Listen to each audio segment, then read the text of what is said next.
Hey everyone, it's me, your sleepless narrator, whispering through the ages once more.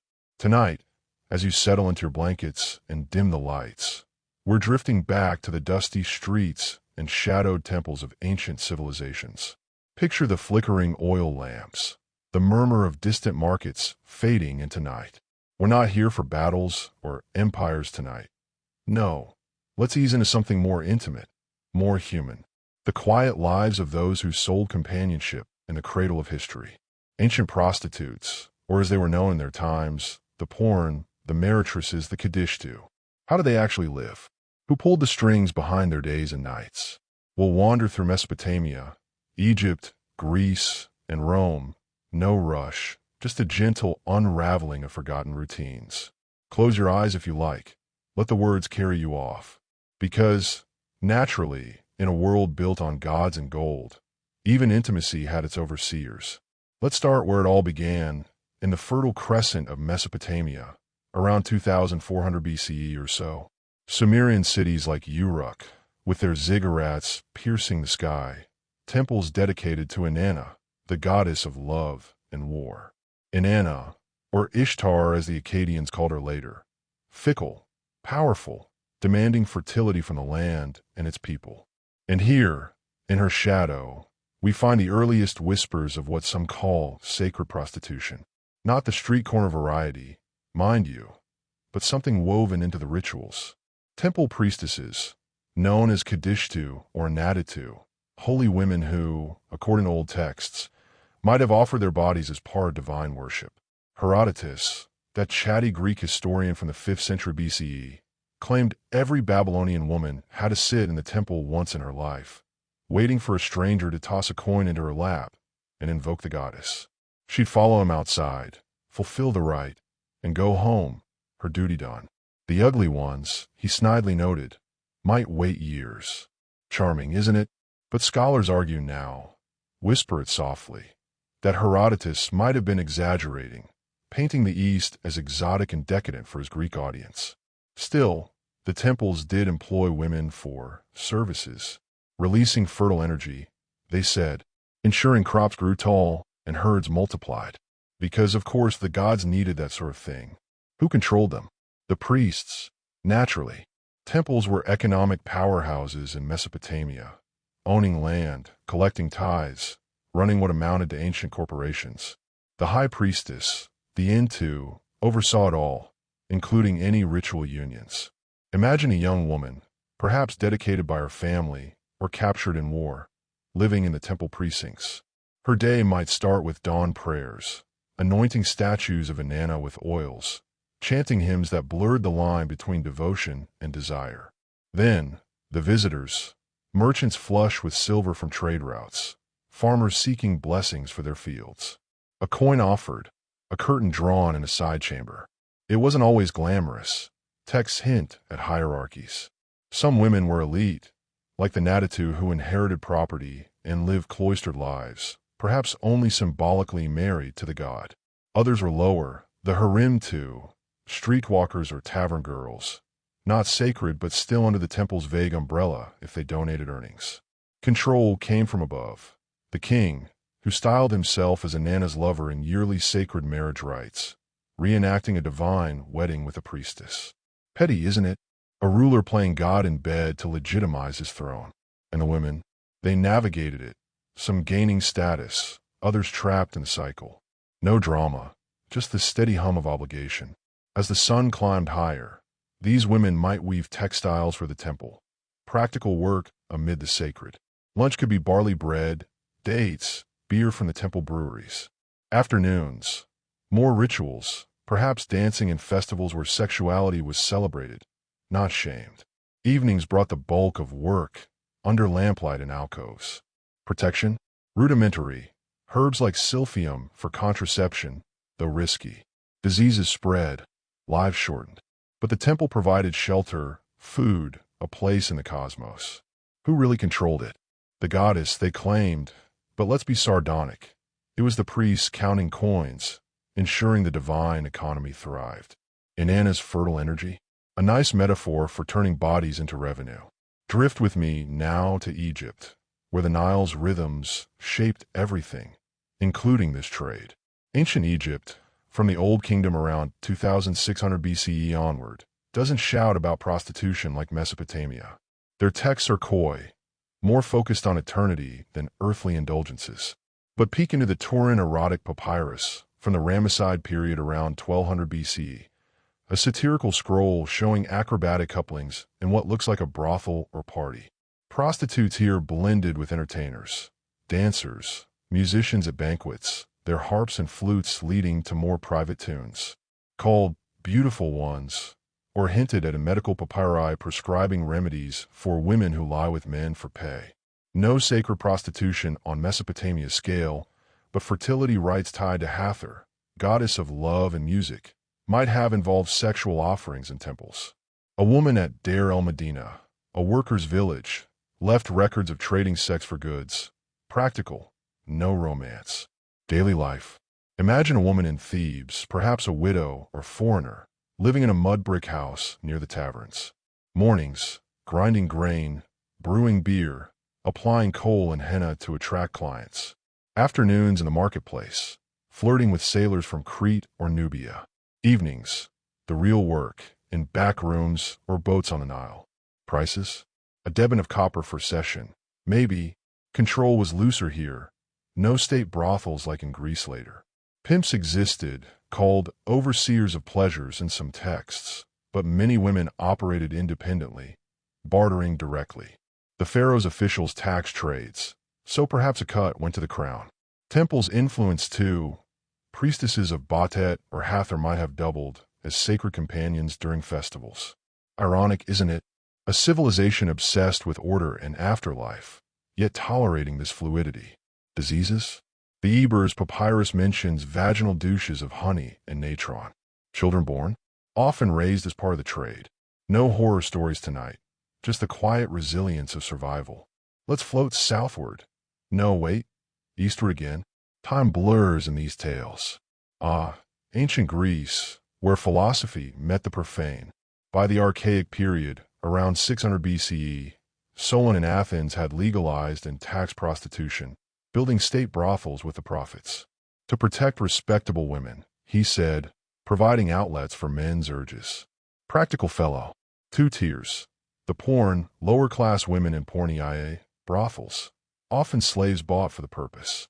And hitera, courtesans, witty, educated, hosting symposia where wine and wisdom flowed before other things. Aspasia, Pericles' companion, ran intellectual salons that doubled as something more. Daily routine for porn? Cramped rooms in Piraeus port, waiting for sailors. Mornings, cleaning up from the night before, perhaps a quick bath and shared basins. Food, olives, bread, cheap wine. Clients all day, fixed price, one obol, about a day's wage for a laborer. Evenings, peak hours under torchlight. Who controlled them? The state, via taxes and regulations. Brothel keepers, often freed slaves themselves, owned the women like property. For Hittura, more autonomy. They chose clients, amassed wealth, like Phryne who modeled for Aphrodite statues. Sacred aspects? In Corinth, the temple of Aphrodite employed over 1,000 hierodles, sacred slaves offering sex for donations. Strabo claimed it made the city rich. Pilgrims climbed the Acrocorinth for blessings, and more. Control, priests, collecting for the goddess. Petty meltdowns. Jealous rivals accusing Hetaira of impiety, like Phryne's trial, where she bared her chest to sway the jury. Because, naturally, beauty was divine proof. Now, as the stars wheel overhead in our imagined sky, we arrive in Rome, where everything's scaled up. From the Republic onward, prostitution was legal, licensed by aediles. Meretresses registered, paid taxes, Caligula formalized it, funneling funds to the treasury. Brothels, lupinaria, named after she-wolves for the howls inside. Pompey's preserved one, tiny cells with stone beds, erotic frescoes, advertising services. A day in the life. For a woman like Felicia, let's call her that, waking in a stuffy cubicle, buck teeth and all, as one skeleton suggests. Breakfast, porridge, maybe stolen from a client's pouch. Mornings, grooming, dyeing hair blonde, fashionable exotic.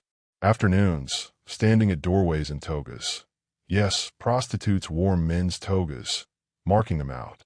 No stola for matrons. Clients. Everyone from senators slumming it to gladiators blowing winnings. Evenings, the grind. Tokens called spintree for anonymity, depicting acts to choose from. Prices, 2 asses for basic, up to 16 for fancier. Graveyard prostitutes worked among tombs, cheaper, seedier. Control, pimps, lean-ons, who bought slaves at markets. Brothel owners, taxing each encounter. The state oversaw, but offered no protection. Assaults went unpunished. Emperors meddled. Tiberius banned it near temples. But who listened? Dark side. Many were slaves, trafficked from provinces. Inbred elites? Not directly, but royals like Messalina allegedly moonlighted for thrills. Sardonic, isn't it? An empire of laws, yet these women navigated chaos daily. And so we drift on, the night deepening. But that's enough for now. Let the echoes fade. In part 2, we'll meander into more royal tangles, perhaps how these lives intersected with dynasties. Sleep well, dream of ancient whispers. Welcome back, if you're still with me in this hazy journey. Or perhaps you're just waking to the soft glow of your screen.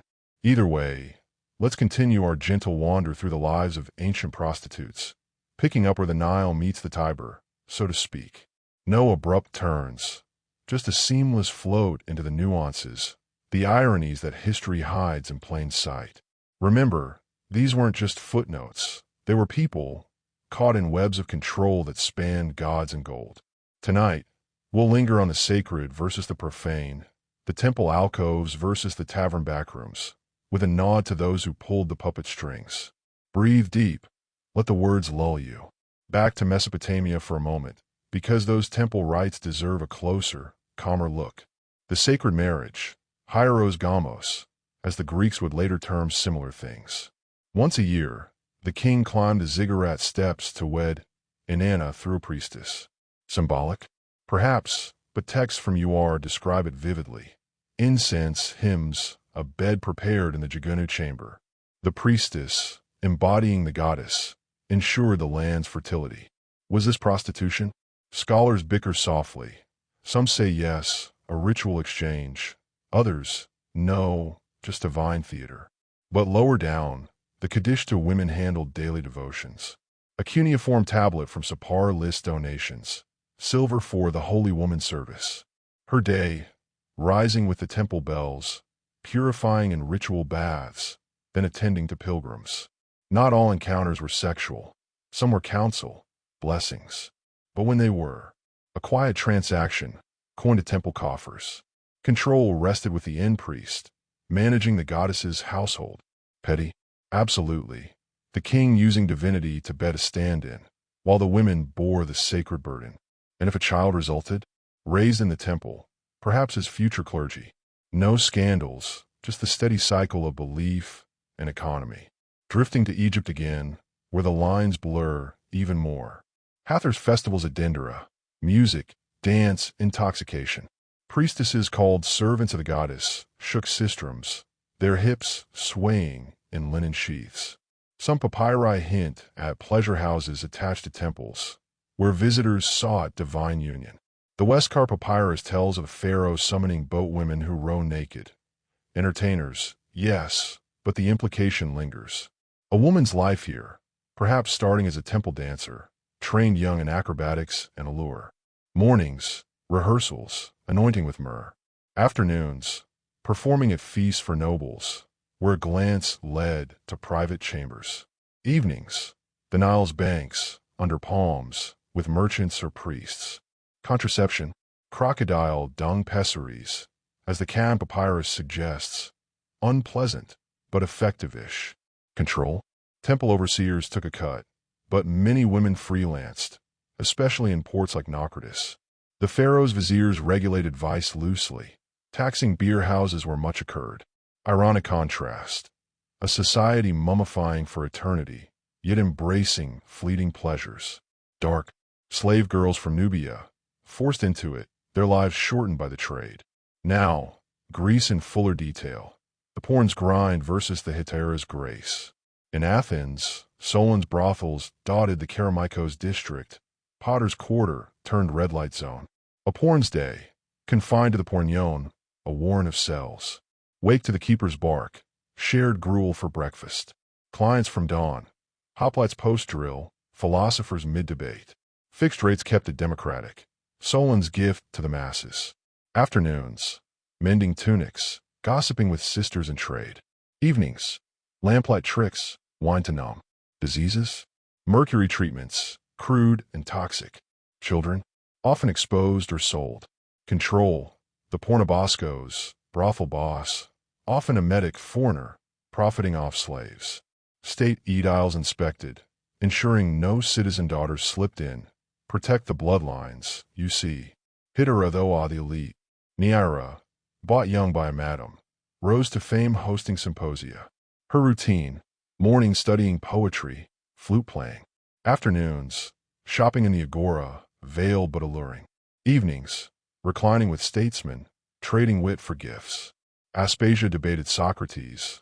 They say, her salon a hub of ideas. And more. Control, self-managed, often, but madams like Nicoride adopted girls, training them as daughters. Legal woes. Non-citizens, they couldn't marry Athenians, risking trials for corrupting youth. Sardonic. Men praise democracy while buying companionship, ignoring the chains. Rome amplifies it all. Pompey's Le Painter. 5 cells downstairs for quickies, 5 up for lingering. Graffiti boasts. Here I fucked many girls. Ameritrix's day. Rising to street noise, washing in basins. Breakfast. Figs from a vendor. Mornings. Soliciting at forums, wearing flame-colored wigs. Afternoons. Baths, mingling with clients. Evenings. The cell, stone bed cushioned with straw. Axe menu painted on walls. Choose your pose. Tokens hid identities, sparing elite blushes. Graveyard girls. They lurked among tombs, cheaper thrills under moonlight. Control. Lino pimps, buying at slave markets. Ediles registered, taxed. Severus redirected funds to arenas because bread and circuses needed funding. Emperor's hypocrisies. Claudius's wife Messalina competing in brothels, tallying clients. Dark fortunes. Many died young, buried anonymously. Yet some freed themselves, buying liberty with savings. As we meander, note the patterns. Temples and states entwining control, women adapting in shadows. No cliffhangers. Just history's quiet persistence. In part 3, we'll touch royal intersections, how elites dipped in. Rest now. Hey there, if you're still floating along with me in this quiet corner of the night, welcome back. Or perhaps you just stirred, the glow of the screen pulling you gently into the past again. Either way, let's ease deeper now, into the places where these everyday lives brushed against the gilded, fragile world of royalty. No thunderous revelations tonight, just the soft, inevitable overlap between the shadowed streets and the marble palaces.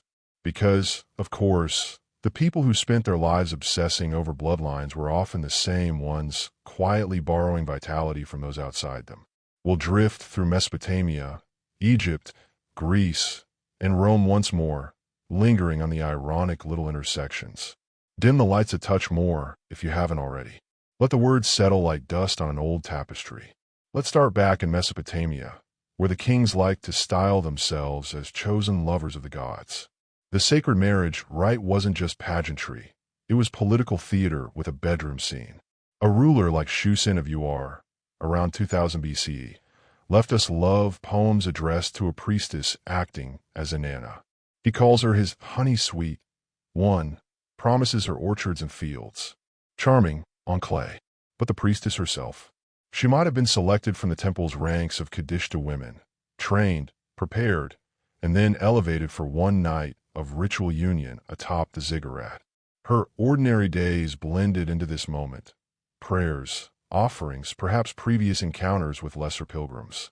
Afterward, back to the routine, though maybe with a few extra gifts of land or silver. The king, meanwhile, claimed divine favor for his reign. His bloodline. Assyrian kings later married half-sisters or nieces to keep it pure, producing heirs with the occasional tremor or weakness. Sardonic, isn't it? Seeking fertile blessings from a temple woman while carefully diluting their own vigor through cousin marriages. And if a child came of the right, temples raised them quietly, sometimes as future clergy. No public scandal, just a steady, unspoken exchange. The priests controlled the narrative, counting the donations that flowed in afterward. Pilgrims came thicker during prosperous reigns, convinced the king's union had pleased the goddess. The women adapted, some gaining quiet influence, others remaining anonymous threads in the royal fabric. Now let the current carry us downriver to Egypt, where pharaohs were living gods and therefore, naturally, entitled to whatever pleased them. The great harems of a new kingdom weren't just wives and concubines. Texts in ostraca hint at singers and dancers attached to palaces, many of whom doubled as pleasure companions. Ramses II, that indefatigable builder of monuments and father of over 100 documented children, kept thousands in his harem complexes at Pyramus. Some were diplomatic brides from Hittite or Mitanni courts, others local entertainers promoted upward. A woman starting as a tavern dancer in Thebes might catch a noble's eye, move to a vizier's household, and eventually end up serving the pharaoh himself during a festival. Her days shifted with elevation, from street soliciting to palace rehearsals, learning harp, clapping sistrums for Hathor, perfecting the slow, swaying dances seen on tomb walls. Evenings brought the real audience, the king, flushed with wine, selecting companions for the night. Inbred, these pharaohs often were. Tutankhamun's parents were likely siblings, leaving him with a clubfoot and early death. Akhenaten's elongated skull and feminine features whisper of close-kin unions stretching back generations. Yet here they were, drawing fresh blood, sometimes literally, from women outside the royal circle. Ironic contrast. A dynasty obsessed with genetic purity quietly refreshing itself with common entertainers or foreign captives. Control rested with the harem overseers, eunuchs who scheduled visits, noted pregnancies, ensured no threats to the succession emerged. Children born to lower companions, raised in the harem's outer courts, perhaps acknowledged if the king felt generous, more often forgotten. The mothers navigated carefully. Favored ones received villas and servants. Disfavored slipped back into obscurity. Diseases spread in crowded quarters. Life expectancy dipped. But for a few, it meant escape from the streets. Petty royal meltdowns. Amenhotep III sulking when a foreign princess arrived with insufficient dowry. Or Ramses III's harem conspiracy, where jealous women plotted his murder with magic and knives. Because, of course, too many companions bred too much intrigue. Let's drift eastward now, to the Greek world, where kings and tyrants collected hetaira the way others collected statues. In Macedon, Philip II kept a traveling court of courtesans alongside his armies. His son Alexander inherited the habit.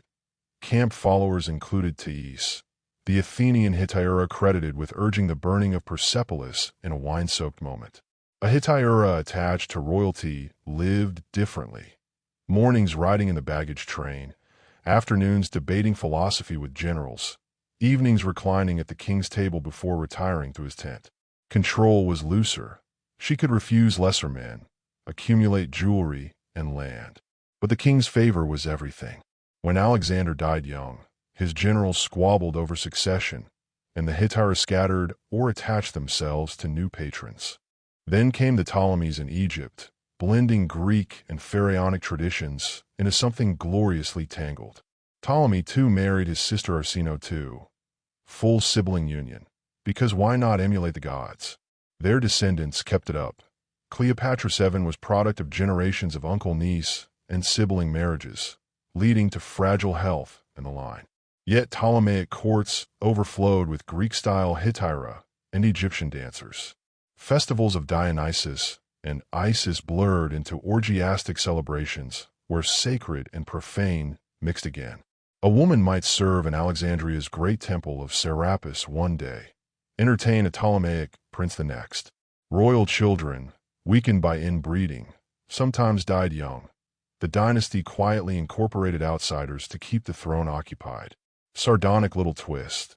The family that prided itself on divine incest still needed the vitality of courtesans to sustain court life.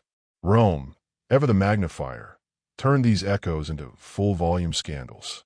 The Julio-Claudian emperors, descendants of careful Augustan marriages that often looped back into the family tree, produced a parade of physical and mental quirks. Tiberius retreated to Capri, allegedly surrounding himself with young companions trained in exotic arts. Caligula declared himself a god and, according to Suetonius, prostituted his sisters to senators before tiring of them. Claudius, with his stammer and limp, possibly from close-kin breeding, married messily, but kept the imperial brothels taxed and running. Nero raced chariots and performed on stage, then slipped into the Subura slums disguised for nighttime adventures. And then there's Messalina, third wife of Claudius, infamous for allegedly competing with a professional prostitute in a 24-hour endurance contest, winning with 25 partners to the other's 24. Whether true or slander, the story stuck. A meretrix in the Lupanar might suddenly find an empress among the cells, slumming for thrills. The human cost? For the street women, a brief brush with power that usually ended badly. Messalina had rivals executed. For the royals, fleeting escapes from their own genetic prisons. Later emperors like Elagabalus took it further, allegedly working in brothels himself and marrying a Vestal virgin for the scandal. Because, naturally, when your bloodline has circled the family tree too many times, excess becomes the only novelty left. As we float through these corridors of power, notice the pattern. The more carefully elites guarded their marriages, the more they sought outlets elsewhere. Prostitutes, sacred or street, became quiet safety valves for dynasties teetering on fragility. The women paid the higher price, shortened lives, anonymous burials, children rarely acknowledged. Yet some left traces, graffiti boasting of a senator's visit, a tomb stele-funded by savings, a bastard who rose quietly in the ranks. The night deepens around us. In Part 4, we'll circle back to the ordinary rhythms one last time, seeing how these royal echoes rippled into daily life. Rest easy for now. The past isn't going anywhere. If the night has wrapped itself comfortably around you by now, that's perfect. We're going to slow things down even further, drifting through a single, ordinary day in the life of an ancient prostitute, piecing it together from fragments across centuries and cities. No grand events, no royal intrusions tonight. Just the quiet rhythm of survival, the small rituals that kept body and spirit together. Think of it as a composite day, stitched from Mesopotamian temple records, Egyptian ostraca, Greek vase paintings, and Pompeii's faded graffiti. One woman's routine, echoing through many. Let the details wash over you gently, like warm water in a shared basin. Because, of course, even in the oldest profession, most hours were spent waiting, preparing, enduring. Dawn breaks first, soft and reluctant, over whichever city she calls home. In a temple precinct in Sapar, our Kadishta stirs on a reed mat as the first light touches the ziggurat steps. A bell or a priest's low chant signals the hour. She rises, splashes her face from a clay bowl, smooths her linen shift. Breakfast is simple. Barley bread left from yesterday, a handful of dates, weak beer to wash it down. If she's lower in the hierarchy, she shares it with other women in a communal hall. Conversation is hushed. The day's sacred duties loom. Across the Mediterranean, in a cramped insula above a Theban tavern, an Egyptian dancer-entertainer wakes to the sound of boats on the Nile. No temple bells here, just the baker's oven firing up below. She stretches, winces at yesterday's bruises, then grinds a little grain for porridge if she has any left. More often, she heads out to buy bread and onions from a street vendor, bartering with a copper deben or a favor owed. Coal goes on next, thick lines around the eyes, because appearance is currency. Henna on the palms if there's time. In Athens, a porn in the Kerameikos district hears the pornoboskos unlocking the courtyard gate. She sleeps in one of the small cells ringing the open space, straw mattress thin against the stone. Breakfast is communal gruel ladled from a pot. Olives if someone was generous last night. The women eat quickly, quietly, trading tips about difficult clients or which sailors tipped best. Then a shared basin passed around for washing faces and underarms. No luxury, But cleanliness mattered. Repeat customers preferred it. And in Pompeii, a meretrix in the Lepaner stirs on her narrow stone bed, straw-filled cushion barely softening it. The Leno's voice echoes up the stairs. Time to sweep the cell, refresh the lamp oil. Breakfast might be a crust of bread soaked in watered wine, eaten standing. She checks the fresco menu on her wall. Still accurate, still advertising the same poses. A quick rinse from a bucket, hair combed and pinned, perhaps a blonde wig if she can afford the fashion. Morning slides in, and the work of preparation begins. For the temple woman, it's ritual purity. A full bath in the sacred pool, anointing with scented oil, donning the special linen reserved for divine service. She joins the other priestesses in the inner courtyard, chanting hymns to Inanna or Hathor, offering incense. Only after the gods are tended do the human visitors arrive. She waits in a side chamber, seated on a low stool, ready to receive whoever brings an offering. The independent Egyptian woman spends her morning in the market, weaving through stalls, letting merchants and minor officials notice her. A smile here, a lingering touch on a bolt of cloth there. She might pick up cheap jewelry, glass beads, faience amulets, to brighten her appearance. Lunch is whatever she can afford. Lentils, cucumber, more beer. If she's attached to a banquet troupe, she rehearses dances in a shady courtyard, practicing the slow hip circles and hand gestures that drive men to bidding. In the Greek brothel, mornings are for chores, sweeping, mending torn chitons, oiling the leather straps some clients request. The keeper inspects each woman, checking for visible sores or tiredness. A quick trip to the public fountain for water, gossip, exchange with other workers. Then the waiting begins. Some days the first clients come early, craftsmen finishing night shifts, young men before obligations. The porn sits in her doorway or on a bench, legs modestly covered, eyes inviting. Fixed price, no haggling. Transaction complete. She straightens the room, splashes water, waits again. Roma mornings mirror this, but with more street theater. The meretrix steps out in her bright toga, flame orange or saffron, the color that marked her trade. She strolls the forum edges or the porticos, nodding to regulars, ignoring catcalls from boys. A visit to the baths if she has coins, public ones, cheaper section, or at least a sponge and vinegar rinse back in the cell. Lunch snatched from a thermopolium, hot peas, garum-soaked bread. Afternoons bring the heat, slowing everything. She dozes in the shade of her doorway, wakes when footsteps approach. Afternoon deepens, and the pace quickens. Temple visitors increase, farmers after market, scribes on break. The Kadishta moves between ritual and service, curtain drawn for privacy, coins slipped into a temple box. No rush. The goddess's time is eternal. In Egypt, banquets start early for the wealthy. Our dancer performs at a noble's house, clapping castanets, twisting under torchlight. Tips come in silver scraps or leftover food. If no booking, she walks the riverside promenades, where couples and lonely men linger. In Athens and Pompeii alike, afternoons bring steady traffic. Merchants sealing deals, husbands escaping wives.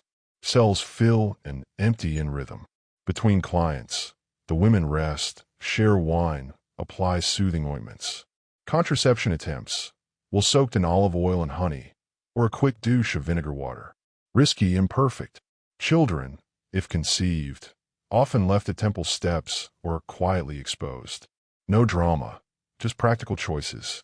Evening arrives with cooler air and brighter lamps. This is the true working stretch. Temples glow with offerings. Taverns overflow. The Kadishta handles pilgrims seeking overnight blessings. The dancer moves from feast to feast, body aching but smile fixed. Porn and meretrix alike see the rush. Soldiers on leave, travelers flush with coin, locals celebrating. Music drifts from nearby Lepaner balconies in Pompeii, flutes and laughter masking the creak of beds.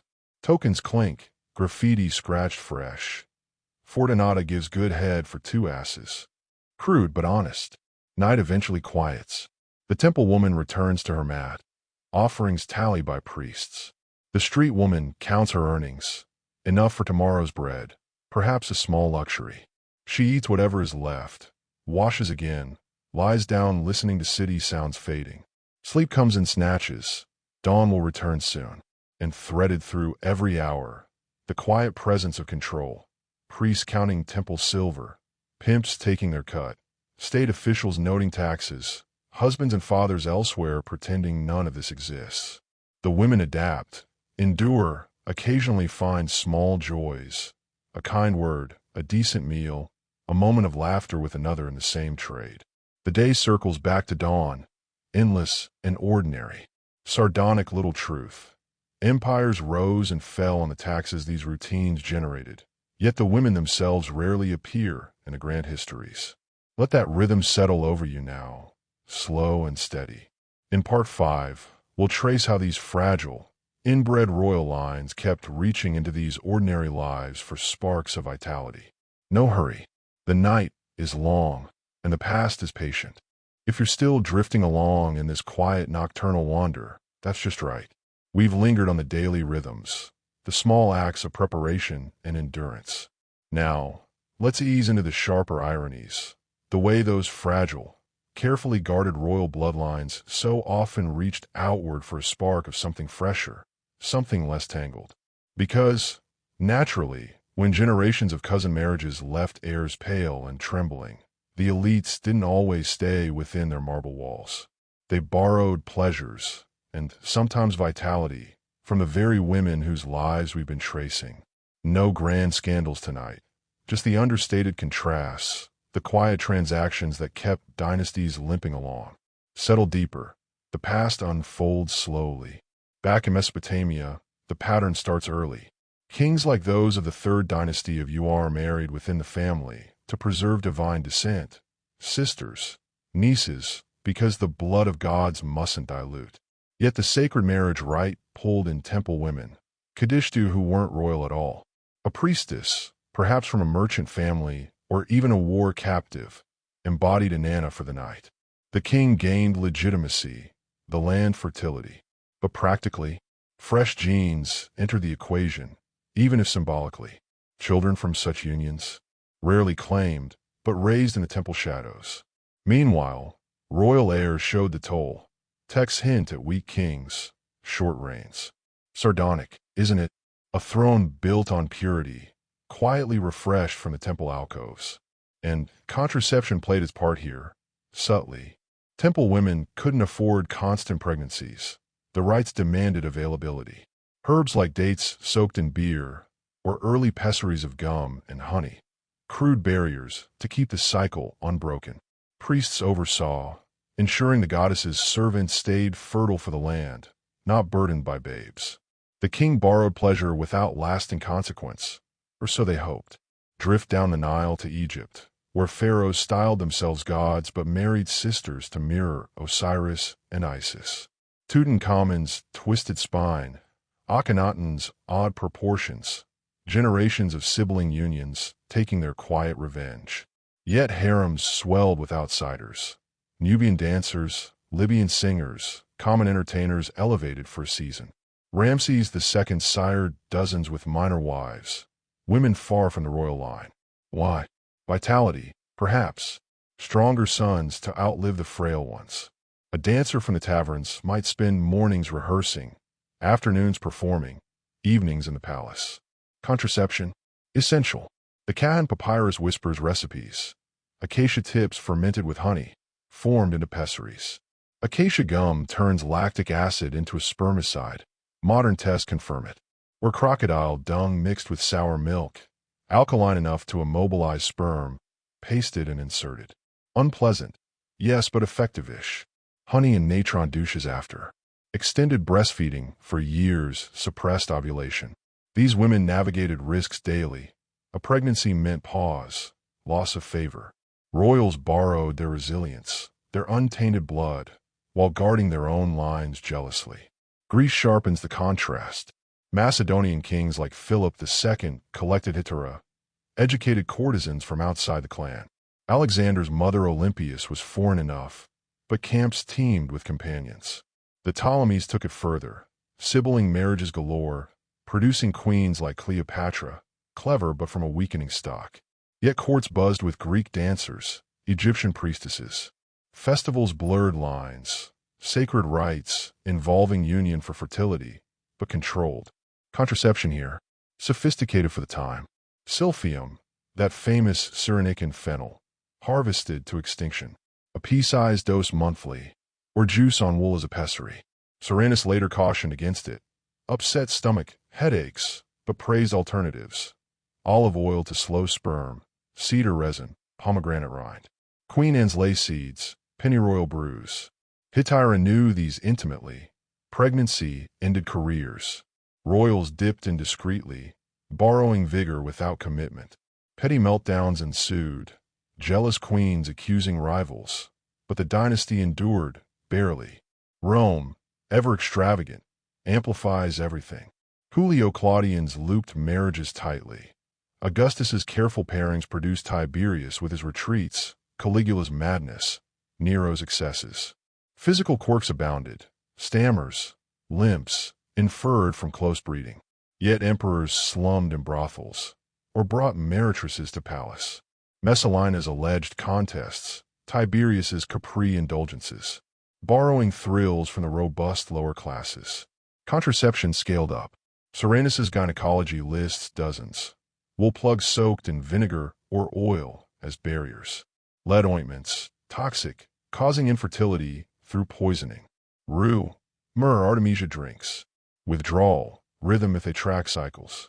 Douching with acidic solutions post-act. Prostitutes relied heaviest. Children meant exposure or sale. Elites used similar, quietly. A meretrix might bear a bastard who rose in legions, fresh blood trickling upward. Across eras, the irony lingers. Dynasties obsessed with purity, yet sustained by outsiders' pleasures. Inbred fragility met borrowed endurance. Women in the trade paid the cost. Risky herbs, shortened lives, but wielded subtle power in the exchange. Temples, pimps, states controlled the flow, taxing vitality itself. And those contraceptive attempts, imperfect always. Acacia worked somewhat, silphium perhaps better, lost forever. Dung pessaries deterred more than prevented, but they tried, persistently, because survival demanded it. The night quiets further. In part 6, we'll tie these threads, the controls, the resiliences, into fading echoes. No rush. Sleep if it calls. The night has grown deeper now, hasn't it? If you're still here, tucked under the covers with the soft hum of the world fading outside, that's perfect. We've wandered through the temples and taverns, the daily rhythms, the ironic borrowings of fragile royals. Now, let's gather those threads gently, tracing the quiet patterns of control that ran through every life we've touched and the understated resilience that answered it. No dramatic summits tonight, just a slow, meandering reflection on who held the strings and how the women navigated them anyway. Because, of course, in a world where bodies were currency, someone always collected the tax. Breathe slow, let the echoes settle. Control came in layers, soft and firm at once. Start with the temples, those earliest overseers. In Mesopotamia, the priests managed Inanna's household like a vast estate. Land, livestock, women. A Kadishta's earnings went straight to the temple box. Text list, silver rings, barley rations doled out in return. The high priestess, the Intu, decided schedules, purity rites, even which women served the sacred marriage. Refusal? Unthinkable. The goddess demanded obedience, or so they said. Yet within that, small negotiations, a favored woman might request lighter duties, trade shifts with another. The control was divine in name, economic in practice. In Egypt, looser but still present. Temple dancers answered to overseers who booked performances, took cuts from festival tips. Independent women in the ports paid informal protection to tavern keepers or local officials. Everyone wanted a share. The pharaoh's tax collectors noted beer houses and banquet halls, assuming a percentage flowed upward. Contraception knowledge passed quietly among women, guarded from male oversight. A pregnancy disrupted the revenue stream. After all, eunuchs in royal harems scheduled nights, noted outcomes, control disguised as order. Greece formalized it neatly. Solon's state brothels, aediles inspected, taxed each encounter. The Pornoboscos owned the women outright if they were slaves, set prices, pocketed most. Even Hitara, freer in theory, often started under a madam's wing.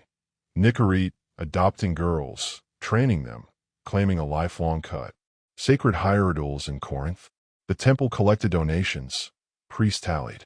Refusal meant debt or disgrace. Yet Hitara, like Aspasia, amassed property, hosted salons, resilience carving space within the frame. Rome scaled it to imperial efficiency. Aediles register meretrices, issued licenses, without one, fines or worse. Leno pimps bought slaves at markets, branded some subtly, controlled every movement. Taxes under Caligula and later, a daily rate per woman, funneled to the treasury. Emperors redirected funds to games, roads, armies. Even graveyard prostitutes paid informal dues to gangs lurking among tombs. Control everywhere. State, owner, client whims. Assaults went unreported. Property damage, not crime. And contraception, a quiet rebellion in the details. Women shared recipes across cities, eras. Acacia and honey pessaries in Egypt passed hand to hand. Silphium traded across the Mediterranean until gone. Women mourned its loss more than poets did. Wool plugs soaked in vinegar or oil, simple barriers inserted alone in cells. Herbal brews of pennyroyal, rue, Queen Anne's lace seeds, bitter teas to bring on delays. Extended nursing if a child slipped through. Risky, always, toxins in lead ointments, bleeding from strong herbs. Infections from crude insertions. But they persisted, because control over their own cycles was the one power rarely taxed. Resilience showed in the small things. A shared laugh in a brothel courtyard. A hidden coin saved for freedom papers. A temple woman negotiating better quarters through devoted service. Hitara educating themselves, turning wit into wealth. Meretrices in Pompeii scratching proud graffiti. I was here, I pleased. Children raised quietly, sometimes apprenticed out of the trade. Networks formed. Women warning each other of violent clients. Pooling herbs, covering shifts during illness. Royal intersections highlighted it most. Inbred elites, weakened by their closed circles, borrowed from these resilient pools. Pleasure, heirs, even advice. Yet the women endured the greater wear, shortened lives from disease, rough handling, failed preventives. Anonymous burials, names lost. But traces linger. Tablets noting donations, papyri prescribing remedies, graffiti boasting lovers. They adapted, generation after generation. The echoes fade now. Control from above. Gods, priests, states, pimps, met by quiet persistence below. Empires taxed the trade. Temples sanctified it. Royals dipped in for relief. Women navigated, survived, occasionally thrived in the cracks. One last gentle drift remains. In Part 7, we'll whisper a final reflection, letting the ancient nights blend into our own. Sleep if it calls. The past keeps its own quiet watch. The night is at its quietest now, isn't it? If you've stayed with me this far, through the shadowed alcoves and flickering lamps, thank you for the company. We've drifted along while together, tracing those ancient lives that history usually leaves in the margins. One last gentle drift remains. Nothing abrupt, just a soft reflection on how these quiet routines, these controlled and resilient days, rippled outward into the wider world. How they shaped societies without ever asking for credit. And then, because the patterns do love to repeat, a brief glance at how later royals echoed the same old ironies. Let the words fade slowly. This is history's lullaby, winding down. Think about it calmly. Every coin dropped into a temple box in Uruk, every obol handed to a porn in Athens, every is paid in a Pompeii cell. It didn't vanish. It flowed upward. Mesopotamian temples grew vast estates on those donations, storing grain against famine, lending silver to merchants, feeding the cities when harvests failed. The rites themselves promised fertility. Priests claimed the sacred unions, ensured rain, and full fields. Superstition or psychology, it worked enough. People gave willingly, convinced the goddess smiled on their offerings. Because, of course, turning intimacy into ritual made the economy feel divine. Egypt's temples did the same on a grander scale. Hathor's festivals drew crowds, donations pouring in alongside the beer and music. Taxes on banquet houses and ports trickled to the pharaoh's coffers, funding those endless monuments we still photograph today. Roads along the Nile, irrigation canals, armies marching to Nubia, all partly sustained by the trade's quiet revenue. Women in the taverns and palaces kept the elite entertained, the festivals lively, the social order humming. No speeches needed, the system simply endured. Greece turned practical. Solon's brothels brought steady income to the treasury, enough, legend says, to build a temple to Aphrodite. Corinth's 1,000 hierodles made the city wealthy, drawing pilgrims who spent on inns, food, souvenirs. Taxes paid for triremes that guarded trade routes, walls that kept enemies out. Hittite symposia sparked ideas that became philosophy, politics, art. The porn's grind funded the democracy's quieter machinery. Sardonic little truth, a city-state praising freedom while taxing unfree bodies to keep itself afloat. Rome, naturally, perfected the model. Caligula's prostitute tax filled imperial chests when other revenues dipped.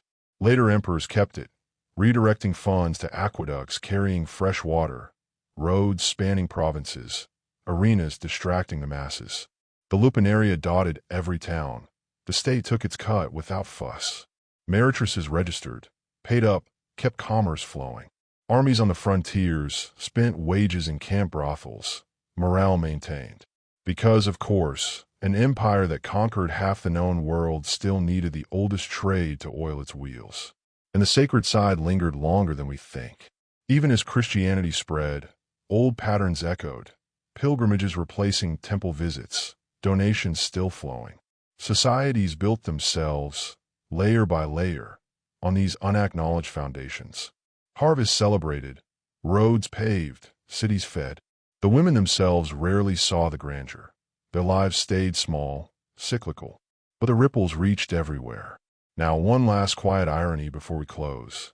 Those ancient inbred elites we brushed against, pharaohs marrying sisters, Assyrian kings keeping it close, they set a pattern that later dynasties followed with stubborn pride. The Habsburgs, centuries down the line, carried it to almost comic extremes. Charles II of Spain, product of uncle-niece and cousin marriages stretching back generations, could barely speak or eat properly. His jaw so pronounced he couldn't chew. His tongue so large words slurred. The family called it the Habsburg jaw, passed down like a crown jewel. Yet they kept marrying cousins, convinced purity preserved divine right. And just like the ancients, they sought relief outside the bloodline.